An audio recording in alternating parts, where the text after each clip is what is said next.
ትልቅ የሚመስሉ ጭዶች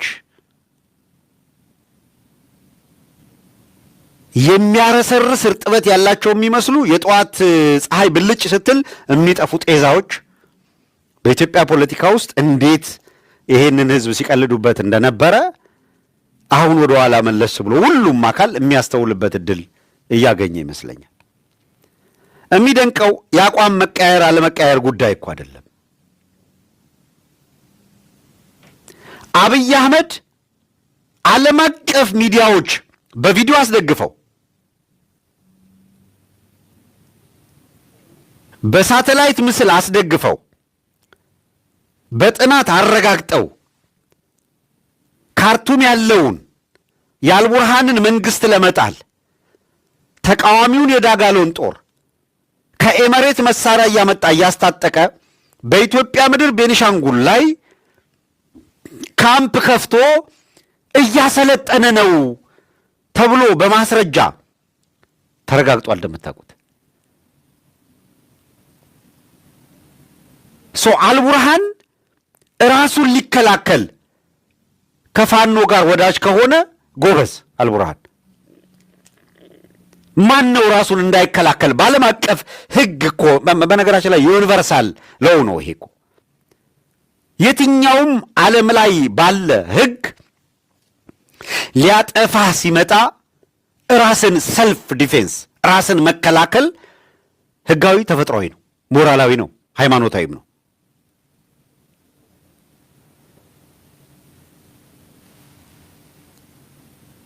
ከአልቡርሃን አንጻር ብቻ ከካርቱም አንጻር ብቻ እንኳን ብናየው ፈጥኖ ደራሹን ሲያስታጥቀበት እሱ ሌላ አጋር አይፈልግም ወይ ነው ጥያቄው። አንድ በል ሁለተኛ ኤርትራን አስመራን አጠፋለሁ ብለው ቀይ ባህር ላይ ኢሬቻን እናከብራለን፣ አስመራ መንግስት እንለውጣለን፣ ኤርትራ ባረንቱ ቃሉ የኦሮምኛ ነው እንደዚህ ነው የሚል ዘመቻ ተጀመረ።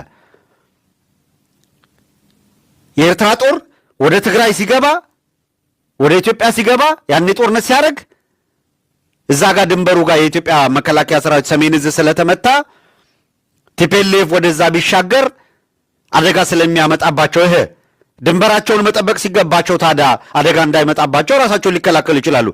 ለምንድነው አዲግራት የመጡት ሽሬ የመጡት ሲባል እኛ አላስገባንም ለማለት ራሳቸውን ሊከላከሉ የሚል ጀስቲፊኬሽን የሰጡት። አሁንስ አፋር ላይ ሰራዊት አሰልጥኖ ሲያበቃ አጥቅቶ ኤርትራ የሚሄድና አስመራ ሄዶ ኢሳያስን የሚደመስስ ኃይል አሰልጥኛለሁ ሲል ኢሳያስ ራሱን ለመከላከል መጣ ሲባል እነሱ ትክክል አይደለም። እንዲህ አይነት ተረታችሁን ጨፌ ኦሮሚያ ላይ ተመካከሩበት። እንዲህ አይነት ቀልዳችሁን በኢቲቪና በፋና ተናገሩት። እንዲህ አይነት ቀልዳችሁን ለነጋሻው ግርሻና ለነቀለጠ ሞላ ነገሯቸው።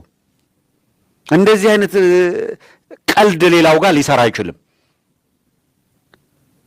ፋክቱ ምንድነው ካልን ተጨባጭ እውነታውን መጀመሪያ ላይ እንይ ነው።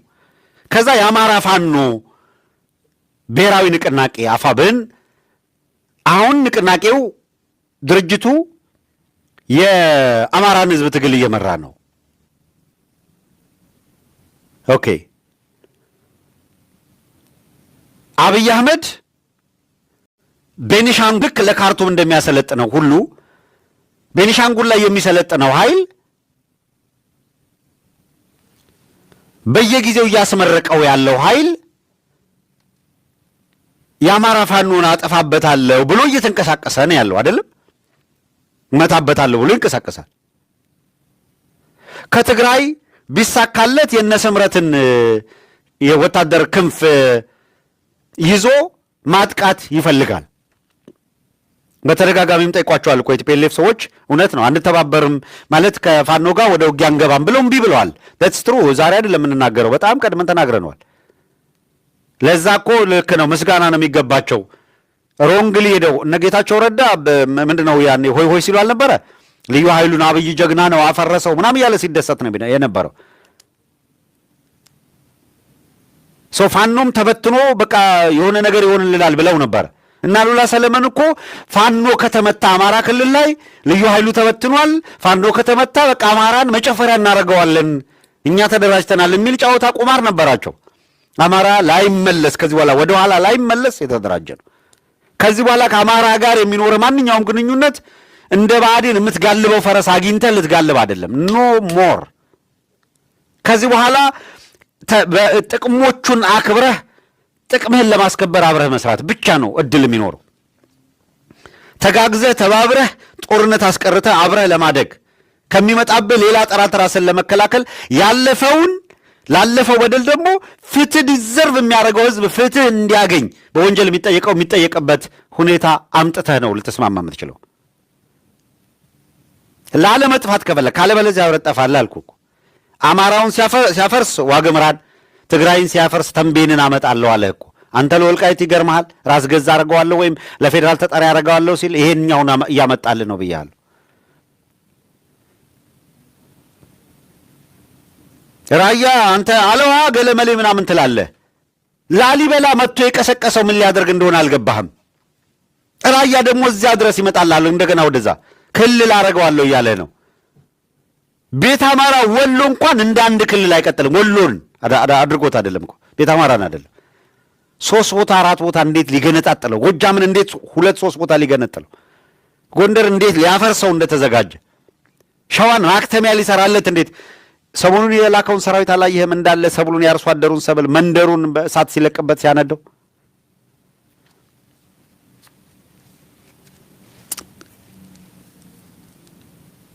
ኦኬ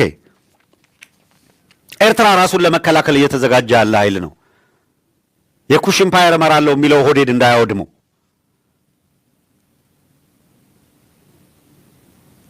ትግራይ በአረባ ነጋሪት ፖለቲካ እየታመሰች ግማሹ አብይ አህመድ ስር የተወተፈ ቅጥረኛ፣ ግማሹ ወልቃይት ላይ ስልጤ ምንድነው ሰሊጥ እበላለሁ የሚል ህልመኛ ምኞት ያሰከረው ማት ነበር የነበረው። አብይ አህመድ ጋር ተጠግቶ የሆነ ነገር አገኛለሁ መነትፋለሁ ከአማራ በስተጀርባ ሴራለሁ ብሎ እዚህ የሚረግጣለ። እንደገና የለም የወጣንበት መንገድ ስህተት ነው ብሎ የሚያምን ደግሞ አለ። ስህተት ነው እስከ ዛሬ የተመጣበት። ከአማራ ጋር ወደ ጦርነት መግባት፣ ከአማራ ጋር ከዚህ በኋላ ወደዚህ ችግር መግባት አያዋጣንም የሚል ደግሞ አለ። ትግራይ ላይ ተፈጠረ። ትክክለኛው ያ ነው። አማራውም ላይ ያለ አብይ አህመድ ጉያ ስር የተወተፈ በዝናሽ ታያቸው ቀሚስ የሚከለላለ አማራው ሽጦ ሰሊጥ አተርፋለሁ ብሎ የሚያስብ አለ። አማራው ጋም በኩርኩም አለገላቸው እነሱን። አሁን በኩርኩም የፌዴራል ተጠሪነት ነው ምናምን አለ። ስንናገር የነበረው አገባሽ አለው ያለ ለአገባሽ ከባልሽ ወደ አትባባሽ። አብይ አህመድን አምነህ በኩርኩም አለገላቸው እነሱን። አሁን በኩርኩም የፌዴራል ተጠሪነት ነው ምናምን አለ። ስንናገር የነበረው አገባሽ አለው ያለ ለአገባሽ ከባልሽ ወደ አትባባሽ። አብይ አህመድን አምነህ አማራው እርስ በርስ እንዲባላ ለማድረግ መንቀሳቀስ አደገኛ ነው ያስበልሃል ስንል የነበረው ለዛ ነው። አሁንም እዛ ላይ ነው መነጋገር ያለብን። በሁሉም መንገድ ብናየው አማራው ያለው ብቸኛ አማራጭ ራሱን ማጠናከር ነው። ራሱን ሲያጠናክር ከየትኛውም አካል ጋር መሰረታዊ ፍላጎቶችን ሳያጥፍ አብሮ ለመስራት የሚያስችለው ሁናቴ መፍጠር ዘመኑ የሚጠይቀውን የፖለቲካ ስርዓት ሆኖ መገኘት ነው። ሃው የሚለው ግን በደንብ መመርመር ስላለበት፣ በደንብ መታየት ስላለበት ከዚህ በኋላ በዘላቂነት እንዳያጠፋህ ከፈለክ ነው የምልህ። አያችሁት? በትግራይም ያለው በአማራም በኩል ያለው በኤርትራም በኩል ያለው በሱዳንም በኩል ያለው አያችሁት? ወዴድ ለካርቱም አልተኛለትም እያሰለጠነበት ነው። ቤኒሻንጉል ላይ ዓለም አጋለጠው። ለትግራይ ይኸው እነ ስምረትን እነ ጻድቃንን ሰራዊት እያሰለጠነ ምን እያደረገ እንደሆነ የምታዩት ነው። እርስ በርስ ለማጋደል እነ ወዲያን ጥሩ እኮ ጦር እየመሩ 2-3 ጊዜ እኮ ተታኮሱ። ከባድ መሳሪያ ከብርሃኑ ጁላ ሽፋን እየተሰጣቸው ሁሉ ለአማራው ይኸው እነ ማስረሻን እነ ኮሎኔል ፋንታሁንን እነ ጸዳሉን ቅጥረኛ ገዝቶ እኮ ጸዳሉ እኮ ባለፈው ምንድነው ሱሪውን ሸክፎ ሩጦ እኮ ነው ያመለጠው። መጣ እኮ ሊያዋጋው እርስ በርስ። ይሄ ብቻ ነው? ሚሊሻ የሚባለው አድማ ብተና የሚባለው ቅጥረኛ ተዝረክርቆ እየተሸነፈ እጅ እየሰጠ ነው። ተስፋ ቆርጦ አሁን ወደ ፋኖ እየተቀላቀለ ነው እንጂ እርስ በርስ አይደል ሊያዳማ የሞከረው። ከዛ በዛ ላይ ጨምሮ ትግሬውና አማራውን ሊያዋጋው እሱ ነው አይደል ሙከራ እየተደረገ የቆየው። ቢሳካለት የተከዜ ዘብና ፋኖ መካከል ጦርነት እንዲነሳና እርስ በርስ እንዲዋጉ እሱንም ነበር አይደል የሚፈልገው። አሁን ተከዜ ዘብ ውስጥ ያሉ ኃይሎች ቆመው እንዲያስቡ እድል ተሰጣቸው። አሃ ኦህዴድ ለካ ይሄንን ቦታ በፌዴራል ስር ሊያደርገው ነው ብለው እንዲጠይቁ፣ ይሄ ነበረ ለካ ሲነገረን የነበረው ይሄ ነበር እንዲሉ፣ አሁን ዕጣ ፈንታቸውን ቆም ብሎ እንዲያስቡ። ደግሞ አለው አገባሽ አለው ያለ ለአገባሽ ከባልሽ ወደ አትባባሽ ያለው እንዳይሰራበት።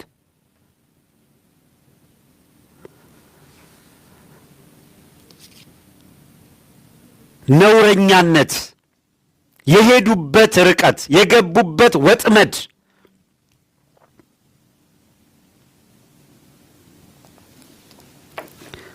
ተካክደው ነው። ምንድነው በዛ ቀጠና ላይ አሁን ማድረግ ያለባቸው? ምንድነው አሁን ሊወስዱት የሚገባው እርምጃ? ገና ለገና እየተጣደፉ ገና ይሆናል ነው። በነገራችን ላይ ሱዳን ለምን እኮ ሱዳን ግብፅና ማነው ሱዳን የአማራ ፋኖና ኤርትራና ትግራይ ብለው እንደዛ ጋር እንደተንጠለጠሉም ግራ እየገባኝ ነው። ሳውዲ አለች፣ በደንብ ብርድ ይግደል። ግብፅ አለች፣ ኳታር አለች፣ ቱርክ አለች፣ ኤርትራ፣ ህወሓት አለ፣ ትግራይ፣ ሱዳን አለ፣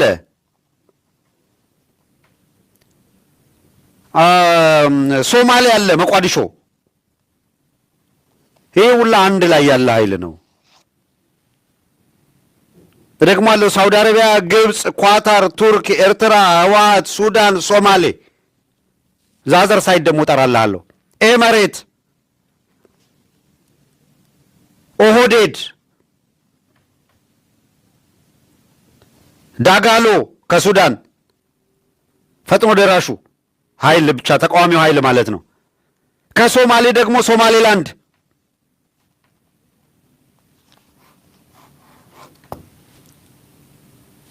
ይሄ ነው ሪያሊቲው። ሳውዲ፣ ግብፅ፣ ኳታር፣ ቱርክ፣ ኤርትራ፣ ህወሓት፣ ሱዳን፣ ሶማሌ፣ በዚህ ሳይድ ኤመሬት፣ ኦህዴድ፣ ዳጋሎ፣ ሶማሌላንድ፣ መሀል ላይ ፋኖ ብለን እንውሰድና የት ይሁንልህ ፋኖ? ከኤመሬት ተላላኪው ከአብይ አህመድ ጋር ሆኖ ከኦህዴድ ጋር ሆኖ አማራውን ይውጋልህ? የፈለግከው እንደዛ ነው ወይስ ሳውዲ፣ ኳታር፣ ቱርክ፣ ኤርትራ ገለመሌ ከተደራጁበት ውስጥ እዛ ውስጥ ህወሓት ስላለ እዛ ጋማን ያልገባም ብሎ ዳር ይቁምና የቱ ጋር ነው የሚሆነው ነው? ኦኬ መሀል ላይ ነው። ምን ይሁን ዕጣ ፈንታው?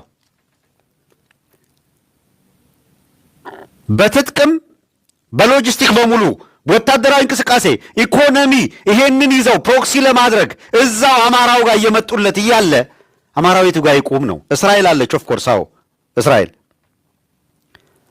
እስራኤል በሶማሌላንድ ጉዳይ ነው ከኤመሬት ጋር ልዩነት አላት። ራሷ በቀጠናው እስራኤል የበላይ መሆን ትፈልጋለች፣ ኤመሬትም የበላይ መሆን ትፈልጋለች። ኦፍ ኮርስ ግን ደግሞ ሶማሌላንድ ላይ ለሶማሌላንድ እውቅና በመስጠት በኩል ኤመሬትም ለሶማሌላንድ እውቅና መሰጠቱን ስለምትደግፍ እስካሁን በይፋ የሰጠችው ነገር ባይኖርም ይሄ ነው እውነታው። አሁን ጥያቄው ማን የት ጋር ይቆም ነው? ነጥለህ አትየው። ከሌ ከከሌ ጋር አይደለም። በቃ ጎራ ተለይቶ መጥቷል። ይሄ ሀያላን ሀገራት ከነዚህ ሁለት ጎራዎች ውጭ አይደለም የሚሆኑት። አንዱ ሌላኛው ጋር፣ ሌላኛው ጋር ይሰለፋሉ። የት ይሁን የአማራ ህዝብ ትግል ከማጋ ነው አላያንስ ሊኖረው የሚችለው? የዳጋሎ ጦርም ሲመጣ ይዋጋል። የአልቡርሃንም ጦር ሲመጣ ይዋጋል። አብይ አህመድ ሲመጣ እየተዋጋ በዚህ በኩል ከወያኔ ጦር ጋር ይዋጋል። የት ጋር ነው የሚሆነው?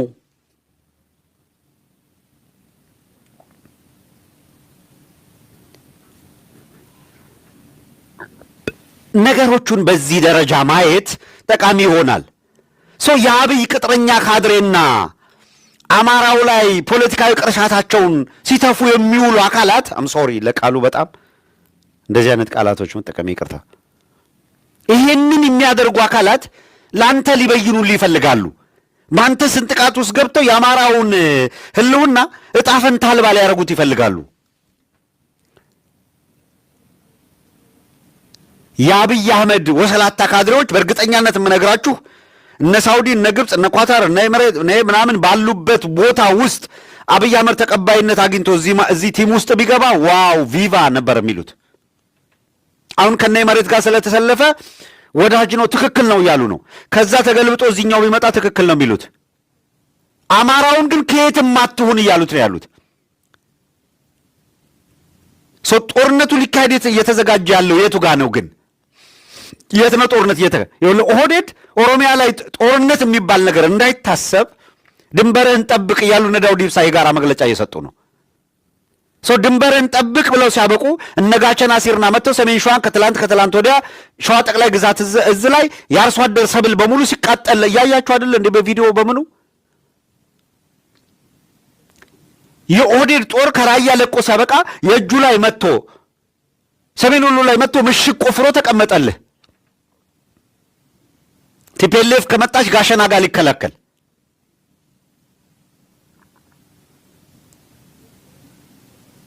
የት ጋር ይሁን የፋኖ እንቅስቃሴ? በዚህና በዚህ ያጣደፍን ያሉት አመራሮች ሰከን ብለው ሁኔታውን አይተው በሁኔታው ላይ ትንታኔ ሰጥተው ይበጃል ያሉትን እንዳይወስኑ በየቲክቶክ እየተሰባሰብክ ተራቁተህ ነው ወይ ፖለቲካ የምትሰራው? የት አይተሃል እንደዚህ ሌላ ቦታ ላይ? የትኛው እስቴት ነው? የትግራይን ፖለቲካ ነው በየቲክቶክ በየምናምን በይነዋለን የሚሉት። ደግነቱ አሁን ምንድነው በመዋቅር የሚወሰኑ ነገሮች በመዋቅር ይወሰናሉ። የፌስቡክ የምናምን ኢራ ይሄ በጫና ፈጥሮ በዚህ ሂዱ የሚለው እሱ እያከተመ ነው። ያውም ይህንን ለማድረግ እኮ ህብረተሰቡ የሚያዳምጠው የሚሰማው ተጽዕኖ መፍጠርም ማሳደርም የሚችል አካል ሆኖ መገኘትን ይጠይቃል። አትሊስት መመካከር እንዴት ያቅተናል እኮ ነው። በአንድ ወቅት ላይ ወዳጅ ሆነው በአንድ ወቅት ላይ ተሳስበህ ተጋግዘህ የቆምክ አካል የሆነ ልዩነት እንኳን ቢመጣ ትልቁን ምስል እኛ ሳንከፋ ቀርተን እኮ አይደለም፣ ሳይዘመትብን ቀርቶ እኮ አይደለም፣ ስንት ካራክተር አሳሲኔሽን ሳይሰሩብን ቀርተው አይደለም። መዋቅራችንን ለበበተን አፍርሰው ሜዳ ላይ ሊጥሉን ያላረጉት ነገር የለም።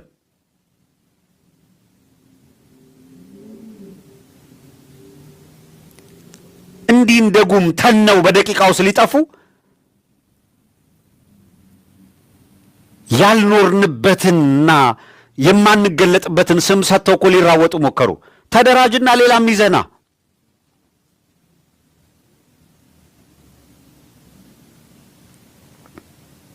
የፈለከውን ብለህ የፈለከውን አድርገህ ማሸነፍ እንዴት እንደሆነ ተናግረናል። እናሸንፋለን። የያዝነው ሀቅ ነው የሚያሸንፈው።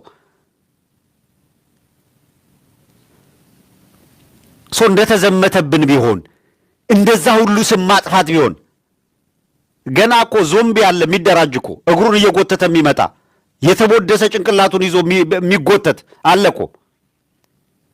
ምን ብዬ ስም ባጠፋ ምን ብዬ ምናምን ብሎ የሚያስብ ሲሪየስሊ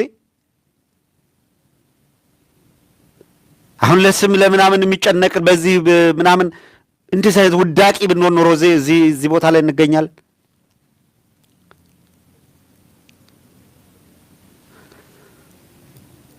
ለራሳችን ብናስብ ኖሮ የሆነ ይሄ ባጭሩ ዝም ብሎ እዚህ መንደርና ህልም ላይ ብንሆን ኖሮ እዚህ ጋር አንገኝም። በቃ there is no option። ሁሉም ነገር ጭልምልም ሲል ሁኔታውን ከግምት ያዝ። ነገ ደግሞ ያሰላልፍ ሊቀየር ይችላል። ፖለቲካ እንደዚህ ነው። ሁሉም ከጥቅሙ ጋር ነው ራሱን የሚሰፋውና አላህ የሚያደርገው። አንዱ ከሶማሌላንድ፣ አንዱ ከምናምን፣ አንዱ ከገሌ፣ አንዱ ከከሌ ጋር ይወግናል።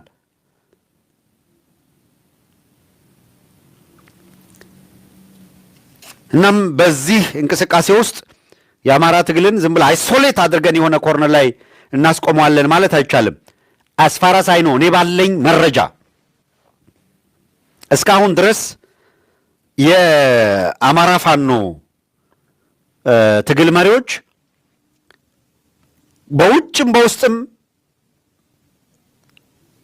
ከስርዓቱ ጋር አጌንስት ቆመዋል ካሏቸው አካላት ጋር በተለያየ ደረጃ እየተነጋገሩ ነው፣ ሲነጋገሩም ቆይተዋል። አንዳች የደረሱበት ድምዳሜና ውሳኔ ሶፋር እስከማቀው ድረስ የለም። የተደረሰ ድምዳሜና ማደማደሚያና ውሳኔ ላይ ያልተደረሰበት ንግግሮች፣ ምክክሮች አሉ እምንለው ንግግሮቹ፣ ምክክሮቹ፣ ድርድሮቹ፣ ውይይቶች ይሄን በኢትዮጵያ ውስጥ የስርዓት ለውጥ ለማምጣት በሚያስችል መልኩ የአማራን ሕዝብ መሰረታዊ ፍላጎቶች በማያጠፍ መልኩ የሚደረጉ ስምምነቶች ምርጫ የሌላቸው ናቸው። ማንም የኦህዴድን ግስጋሴ ለመግታት እየተንቀሳቀሰ ካለ አካል ጋር ነገር ግን ጥንቃቄ ያስፈልጋል የምንለው ሲሞቅ በማንኪያ ሲቀዘቅዝ በእጁ እየገባ አጥር ላይ ተንጠልጥሎ ዛሬ ሌላ ነገር ነገ ሌላ ነገር እያሰላ ከሚሄድ ጋር የምታደርጓቸው ንግግሮች ጥንቃቄ ይፈልጋሉ። በማናቸውም መንገድ መሰረት ቋሚ ቤዝ ማድረግ የሚያስፈልገው ጥያቄ የተነሳችሁበት ቤዚክ መርህ የአማራ ህዝብ ጥያቄና አጀንዳ ነው። ያ ደግሞ ኮንስቲቱሽናል ቼንጅ ለውጥ ያስፈልጋል በኢትዮጵያ ውስጥ። ለትግራይ ህዝብ ተውት፣ ለአማራ የትግራይ ፖለቲካ ኃይሎች ይሄ ህገ መንግስት የምትሉት ነገር የትግራይ ህዝብን መቀመቅ የተከተተና የማይጠቅም መሆኑን ይኸው እየነገርናችሁ ነው። የሰራችሁት መዋቅር ይኸው ፋይዳውን እያያችሁት ነው። የመጨረሻ ጥያቄያችሁ ፌዴሬሽን ምክር ቤት ሲወስን የትግራይ ተወካይ ይኑር ነው። ነገርናችሁ። 4 ናችሁ። 4 ተጨምሮ 8 እንደገና 4 ይጨምርላችሁ 12 ምንም ሂደህ 12 እጅ ታወጣለህ። ከተስማማ ያውም ነው። ከዛ መሃል ደግሞ እንደ ጌታቸው ረዳ እንደ ጻድቃን እንደ አብርሃም በላይ ያሉ ሰዎች ሲገኙ ደግሞ